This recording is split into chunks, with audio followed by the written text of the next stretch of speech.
স্বরাষ্ট্র মন্ত্রণালয় সহ বর্তমান অন্তর্বর্তী সরকার জুলাই গণ অভ্যুত্থানে সম্মুখ সারির যোদ্ধা শরীফ ওসমান হাদির হত্যাকাণ্ডের সঙ্গে জড়িতদের বিচারের বিষয়টিকে সর্বোচ্চ গুরুত্ব দিয়ে দেখছে এবং এই ঘটনার ন্যায় বিচার নিশ্চিতকরণে বদ্ধপরিকর।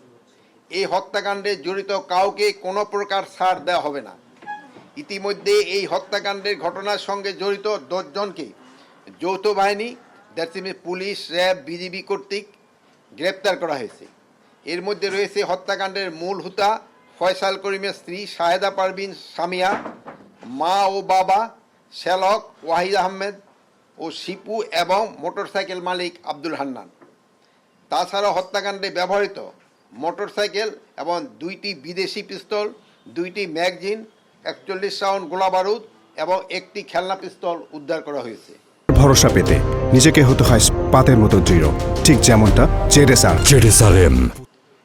অতি দ্রুত এই ঘটনার মূল হোতা ফয়সাল করিম মাসুদকে শনাক্ত আইনের আওতায় আনা হয়েছে। তবে হত্যাকাণ্ডে মোটিভ উদ্ধার ও গোপনীয়তা বজায় রক্ষার স্বার্থে এ বিষয়ে এখনও বিস্তারিত জানানো সম্ভব হচ্ছে না। তবে আমরা আপনাদের আশ্বস্ত করছি এই বিষয়ে বেশ অগ্রগতি হয়েছে এবং তাকে মূল হোতাকে খুঁজে বের করতে আইনশৃঙ্খলা বাহিনী প্রাণপণ চেষ্টা করে যাচ্ছে।